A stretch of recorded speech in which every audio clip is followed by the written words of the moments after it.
Ever since the so-called lockdown began here in the UK, I've received lots of these lockdown challenges from people on WhatsApp, and I've seen even more of them on Twitter. There are plenty to choose from, and depending on how this video performs, I may well do another one or two in the future.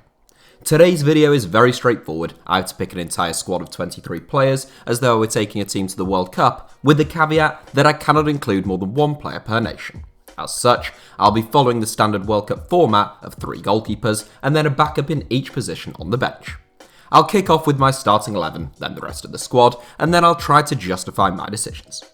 Here is my World 11 and squad made up of 23 different nationalities. Goalkeeper, Jan Oblak. It was a very easy decision between the sticks, given that Jan Oblak is at the very least the 4th or 5th best goalkeeper in the world, and those competing with him all represent major international teams. One could make an excellent case for Oblak being the world's finest shot stopper, even if he didn't represent the minnows of Slovenia, who currently rank 64th in the FIFA World Rankings and haven't qualified for a single major tournament since Oblak made his international debut way back in 2012. Right back, Joshua Kimmich. Yes, I am well aware that Joshua Kimmich now plays in holding midfield before any of you race to the comments to point out my idiocy. However, this is my 11, and in this 11, Joshua Kimmich will have to accept that I want him at right back. Hailed as Philipp Lahm's heir apparent, it has been clear for a long time that Kimmich was a rare talent, and he moved into midfield a lot earlier in his career than Lahm did. Already capped 48 times by Germany at the age of 25, Kimmich was one of the most capable and creative fullbacks on earth before being moved into midfield, as Bayern looked to increase his influence upon a game. I've already got a pretty handy defensive midfielder though, so I'm happy to utilise Kimmich's talents at full-back. Centre-back, Virgil van Dijk. Obviously, at centre-back, I have picked Virgil van Dijk, as 99% of you probably would too. The Netherlands have assembled a very capable-looking squad in recent times, but as talented as they are, I'm not going to use my Dutch allocation on Frenkie de Jong or Memphis Depay ahead of Virgil van Dijk. Arguably the best centre-back in world football right now, Van Dijk came second in Ballon d'Or voting in 2019, and he's been just as impressive this season. Centre-back, Giorgio Chiellini. There will be those who have their doubts about Giorgio Chiellini making this 11 at the age of 35, having been injured for most of this season, and I can understand that perspective. I did have other options at centre-back, who I will come to later on, but Chiellini's talents shouldn't be underplayed. Alongside a Rolls-Royce like Van Dijk, Chiellini's bravery, aggression and anticipation will create one of the most formidable centre-back partnerships on earth, in my humble opinion, so Chiellini is my sole Italian. Left back, David Alaba.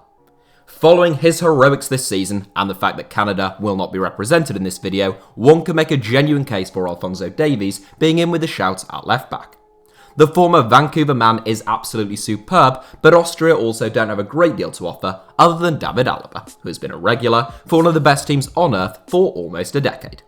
I've long said Alaba has all the tools to be the best fullback in the world. His form just wavered a little following Pep Guardiola's departure from Bavaria, and Alaba has displayed his excellent defensive nous whilst playing as a centre-back this season. Davies is unfortunate, as are some others I will come to later on, but David Alaba is my main man at left back. Defensive midfield, Sergio Busquets. I said I was already covered in defensive midfield whilst discussing Joshua Kimmich, and I wouldn't lie to you wonderful people of YouTube. I'm still yet to make a video talking in depth about the true and often underappreciated genius of Sergio Busquets, but I promise I will get to it at some stage. It's often said that the great players always seem to have an extra second or two on the ball, and there is some truth to that. Whilst those around him play drafts, Sergio Busquets plays three-dimensional chess. Busquets sees a complete picture, and he has that all-too-rare ability to do in 2 touches what another player could only do in 3 or 4. I would say he is no longer at his absolute best, although I think a lot of that has to do with the diminishing talents of those around him in midfield since Xavi and Iniesta's departures, but he's still arguably the most talented and undoubtedly the most intelligent holding midfielder on earth. Central midfield, Luka Modric. I'm not sure why the pendulum of public opinion swings so wildly in football, although I suspect a lot of it is to do with social media, but in the court of public opinion, Luka Modric apparently went from being the best footballer on earth in 2018 to not very good in 2019. In truth, Modric was never the best footballer on earth, and he has certainly never been not very good. What he has long been, though, is an intelligent, industrious and very gifted midfielder who would be an enormous asset to any team. I had my doubts about starting him in this 11, and there are some stern competition among my substitutes, but Modric just edges it. And yes, I'm afraid this does mean there'll be no Dejan Lovren in the rest of the squad. Central midfield, Kevin De Bruyne. Belgium have lots of very good players right now, but none close to Kevin De Bruyne. I remember getting slated in the comments on my best footballer from every country in Europe and on Earth videos for putting De Bruyne for Belgium, but I'm not sure there'll be quite so many objections to that now. De Bruyne is the best midfielder on earth, provided you discount Messi, and he was one of the first names on my team sheet. Right wing, Lionel Messi. Speak of the devil, on the right wing we have the greatest footballer on earth and the second greatest living human being. I never thought I would see a footballer as gifted and consistent as Lionel Messi, and there are no guarantees that any of us will again. So it is with a heavy heart that I tell you that neither Pablo Zabaleta nor Nicolas Otamendi will be making this squad, as my Argentina allocation goes to Barcelona's 6-time Ballon d'Or winning captain, Lionel Messi. Left wing, Cristiano Ronaldo. He might play primarily through the middle now, but Alfie Potsdam rules with an iron fist, so just like Joshua Kimmich, Cristiano Ronaldo will play where I tell him to. Messi and Ronaldo, aged 32 and 35 respectively, were still the first names on this team sheet and in this squad, and that speaks volumes about both their talent and longevity. Ronaldo is having an awe-inspiring season with Juventus, following a very good but not totally dominant debut campaign. Centre forward, Robert Lewandowski. Robert Lewandowski would have an outstanding chance of making my World 11 even with no restrictions in place, but the one player per nation rule discounts most of his competition at centre forward. As with Messi and Ronaldo, Lewandowski is now the supposed wrong side of 30, but he's still on course for the best season of his career. One of the finest centre forwards of his generation, Lewandowski is elegant, ruthless and relentless in front of goal, and this season he has found the back of the net an incredible 41 times in just 36 games. So that's my first 11, but now we come to the rest of the squad. My second and third choice goalkeepers are Keylor Navas and Andre Onana, using up my Costa Rica and Cameroon allocations respectively. I think Navas is maybe the most underappreciated and most unduly criticised goalkeeper of a generation, and the idea that Real Madrid dominated Europe in spite of him, rather than to a not insignificant degree also thanks to him, is a fallacy.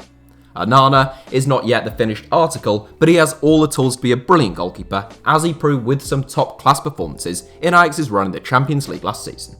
My three defenders are Trent Alexander-Arnold, Kalidou Koulibaly, and Andy Robertson, representing England, Senegal, and Scotland respectively.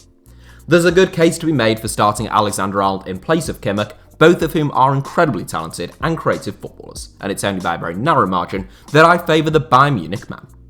Some would also make an argument in favour of the athleticism of Kalidou Koulibaly in favour of the experience of Giorgio Chiellini, and I could sympathise with that point of view. As I said, I think Chiellini and Van Dijk would be a brilliant partnership, but so too would Koulibaly and Van Dijk of course. I think the case for starting Andy Robertson is a slightly weaker one, but certainly the Scotland captain is great value for a place in our squad. Things get even more interesting in midfield, where I have gone for Bosnia star Miralem Pjanic, Denmark's main man Christian Eriksen, and Moroccan sensation Hakim Ziyech. All three are tremendously talented and represent decent but far from dominant national teams. I think Pjanic could make the best case for starting of the three in place of Luka Modric, but I would still edge towards the Real Madrid man. Christian Eriksen had been completely out of sorts at Tottenham Hotspur prior to his move to Inter Milan, but I'm firmly of the opinion that he is one of the most talented midfielders in the world, and hopefully he will show that once again in Serie A. Hakim Ziyech is another man who reminds me of those videos on the best players from every country when I was hounded for saying that he was better than Mehdi Benatia. Let me be clear, I am very often wrong, but perhaps those De Bruyne and Ziyech calls were two occasions in which I made a rare good call. Ziyech has long been the outstanding creative force in the Eredivisie, and I can't wait to see how he gets on at Stamford Bridge. The forward areas are inevitably the most competitive, and that's why I freed up 4 places for forwards in my squad. Meanwhile, a couple of our midfielders are capable of playing in pretty advanced roles as well. We start with the man who ranks second only to the Great Pyramids of Giza in terms of his importance to the people of Egypt, and that man is of course Mohamed Salah. Salah's brilliance since arriving at Liverpool has, if anything, been largely underplayed. His contribution in terms of goals, assists and general trouble causing is immense, and he fully deserves a place in this squad. Salah is joined by the best player in world football not to make my starting 11, and that man is Neymar. It seems bizarre for Brazil not to have a representative within the starting 11, and an excellent argument could be made in favour of Neymar being promoted from the bench. Brazil are arguably the second best national team on earth right now, trailing only France, so perhaps it is even more bizarre that a Frenchman doesn't make my starting 11. My choice from France is Kylian Mbappe, who I still think is the finest young footballer on earth. Mbappe is special, but just falls victim of the incredible offensive talent in my starting 11. Last, but most assuredly not least, there's no way the tiny but football-crazed nation of Uruguay could go this entire video without representation. And indeed they don't. Luis Suarez may no longer be at his most electric best of perhaps his 2016 vintage, but he is still a bullish and brilliant centre forward who is willing to put in the hard yards and scores goals for fun. That's my full 23-man squad, but I would add that I think a good case could be made for starting Neymar out wide on the left, either in place of Cristiano Ronaldo or, more likely, in place of Robert Lewandowski, whilst moving Ronaldo into that centre-forward position. The debate between Kimmich and Alexander-Arnold at fullback is another one with real merit, and I wouldn't argue for too long with anyone who favoured the Liverpool man. If you really wanted to start Kylian Mbappe, which would be understandable, you could perhaps put him out wide on the right and move Messi into a false 9 position, unfortunately meaning you'd have to drop Robert Lewandowski. And finally, I think there are plenty of people who would consider starting Kalidou Koulibaly in place of Giorgio Chiellini. In terms of players who missed out on the entire squad who are from unrepresented nations, I would have to say those who came closest were probably South Korea's main man Son Heung-min, Gabon's all-time record goalscorer Pierre-Emerick Aubameyang, and the great hope of Norwegian football, Erling Haaland. So that is it for my starting 11 and 23-man squad made up of players from 23 different nationalities. Let me know your thoughts in the comments, hit the like button if you derived even a modicum of enjoyment or entertainment from this video, and feel free to subscribe to HITC Sevens, the undisputed 22nd best football channel on YouTube.